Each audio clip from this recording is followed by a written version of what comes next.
Alright, so let's now review the different types of Recon activities and what categories they fall down into. Okay, so on a passive Recon side, we see that there is a lot of stuff we already do in our day-to-day life. Okay, so passive Recon or open source intelligence, as it now it's a more favorable, I guess, name by the media right now, because it's done by many entities throughout the world, and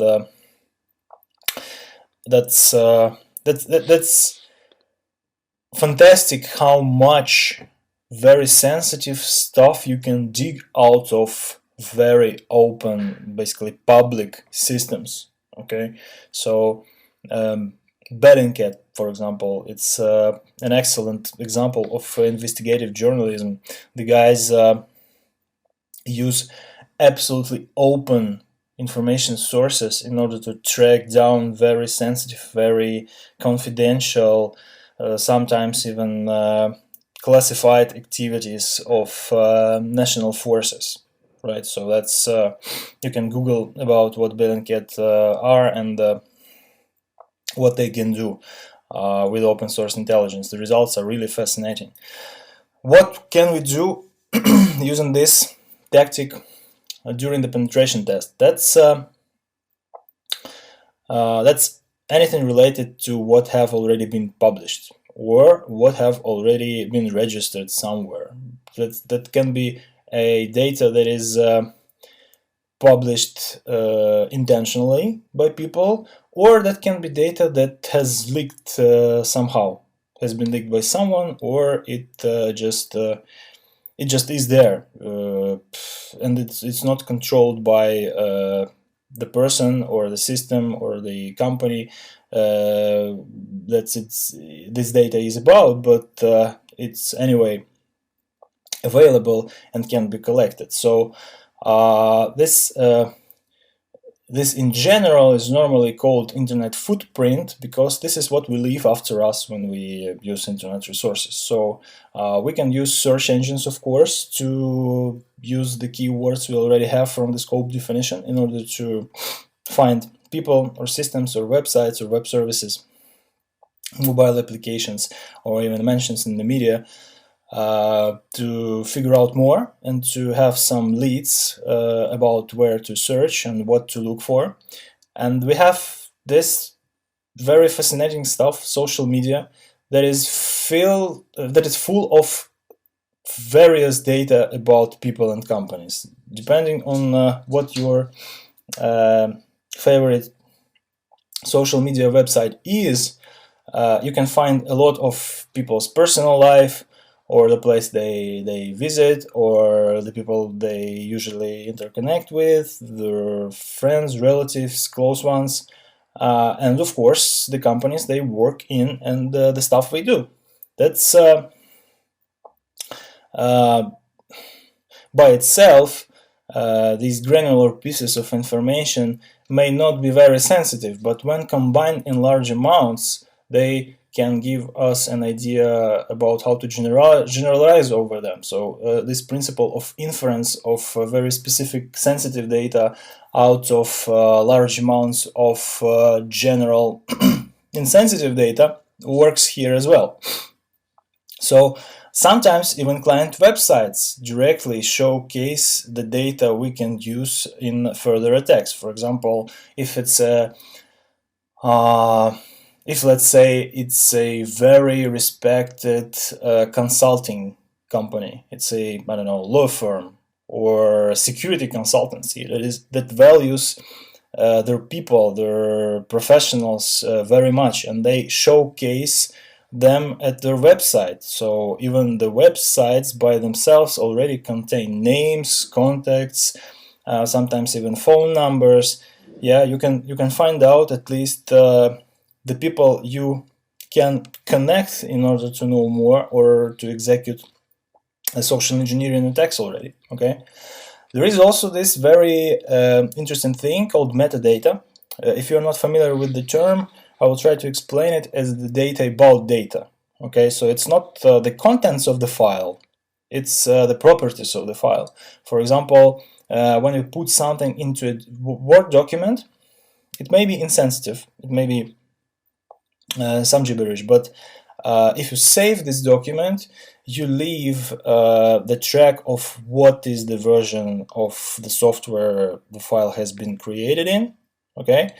What is the timestamp of its creation, what is the username who created it, and even the paths on file servers where it's stored. Okay, so all this can be very interesting to an attacker in many ways.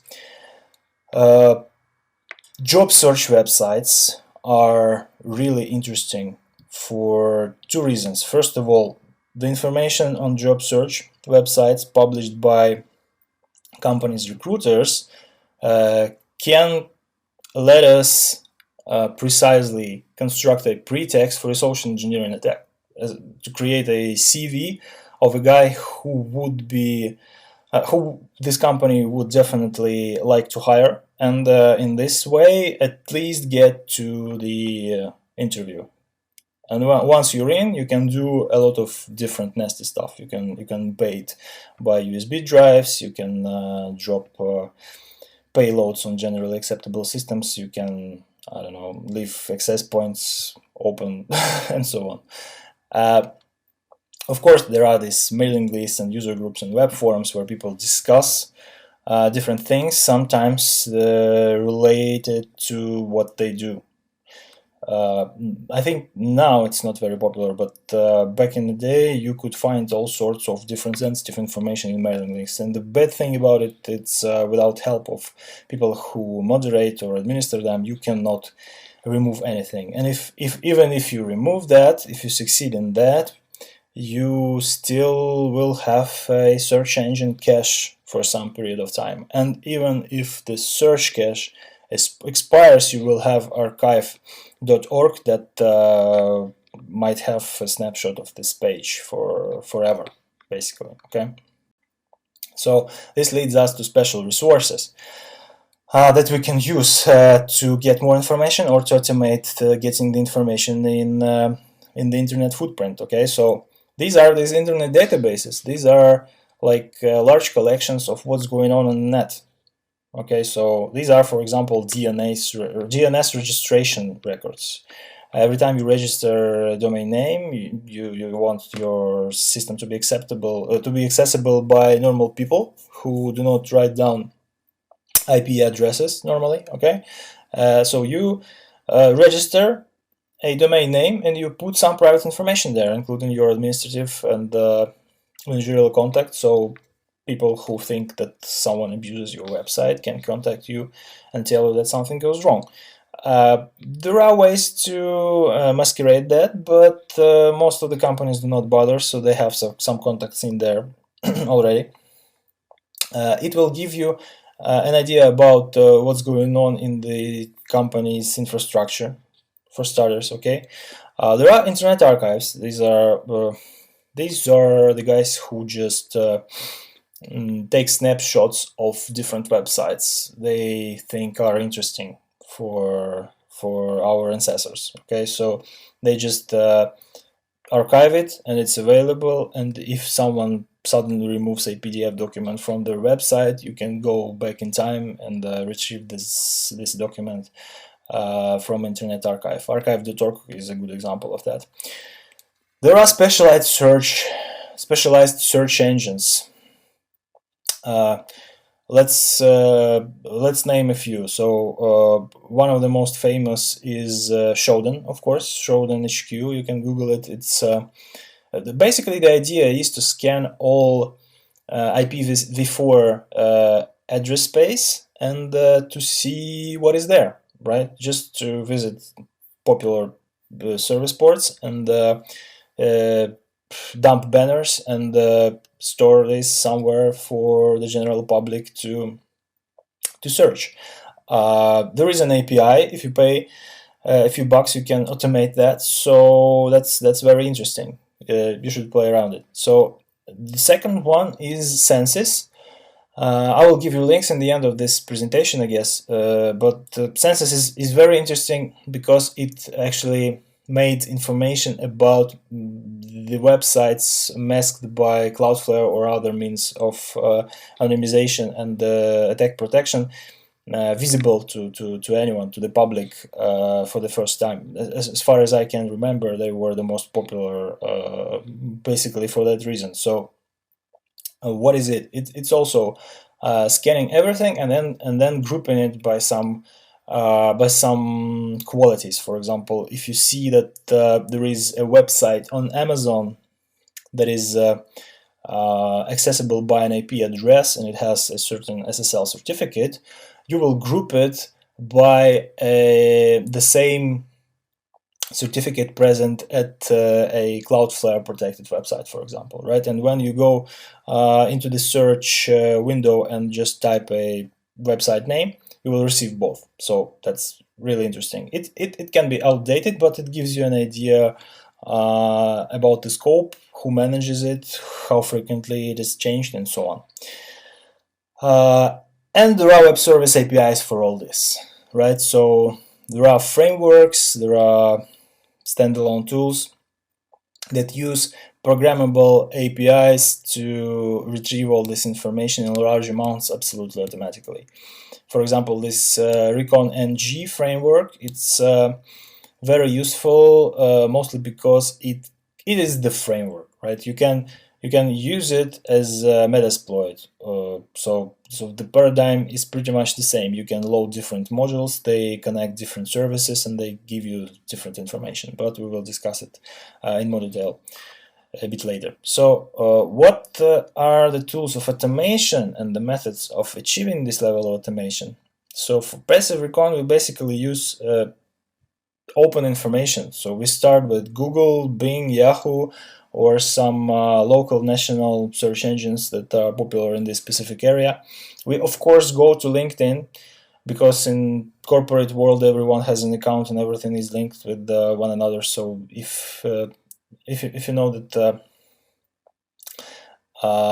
the personnel in the company is relatively young, so they are into this culture of social networking, you can expect them to be massively registered in LinkedIn, right? Facebook is of the same importance, I guess, or even of more importance, but it's more private. Okay, so you would have to put some effort into digging business information from Facebook. But still, there are APIs. There is this friend search functionality. Not many are aware of, by the way, that you can use in order to basically find anyone who have put the name of a certain company into their work history in Facebook. So in the main search window, you might not be able to find them, but if you find friends who are not friends, but possible suggestions of friends Facebook gives you, you might be able to find them. Twitter and Instagram are not that much useful, but still they give you an idea about what people are, what they do, what are their interests, and most importantly, what is their geolocation. Okay, so Twitter and Instagram have a lot of geolocation in them, and there are tools. For example, there is this tool, its name is Creepy. Literally, it's creepy, like .py. And it digs the records in Twitter and Instagram based on the handle you give them, and they give you the history of geolocation as represented as these dots on the Google map, so it's cool. Of course, there is archive.org. You can search for any website or any search term. And there are these two wonderful things, Maltigo and Reconnaissance, and we will stay with them for some more time. So what is Maltigo? We will have this little presentation, and I will walk you through the use of these tools during the reconnaissance phase. But for now, you have to know that Maltigo is a graphical user interface for transforming different types of data. So what is transforming? Everything is transforms in Maltigo. you put in some data and you transform it into some other data. For example, you put in a website and you transform it to a domain name. You take this domain name and you transform it to MX records in the DNS, or NS records in the DNS, or IP address, or popular subdomains in this domain.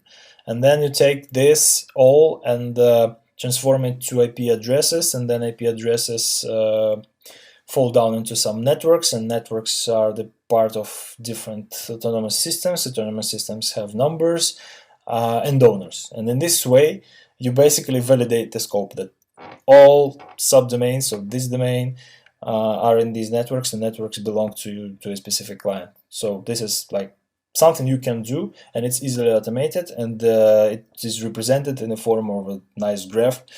You can take screenshots and put into your report. It looks incredible. What is Reconnaissance? If Maltego is graphs, and understanding this, you can imagine that Maltego is not very effective on large scopes. Okay, so if it's a small company, if it's a bank, for example, a local bank in a certain country, you still can use Maltego. If it's something multinational, it has a lot of different networks and different websites, you will have to use something more relational, right? Something using tables, and that's where Reconnaissance goes in. It's as I said, if you are familiar with the Metasploit framework, you can use it the same way. So you load different modules from different areas, from different categories, and you transform hosts to IP addresses and vice versa, and networks to hosts, and domains to subdomains, and you have different transformational what it's called there, plugins, I guess. No, modules. You have different modules to do that. So for larger scope, especially when we are dealing with full scope pen tests or full scope bug bounty programs, Reconnaissance is key here. So it works really well.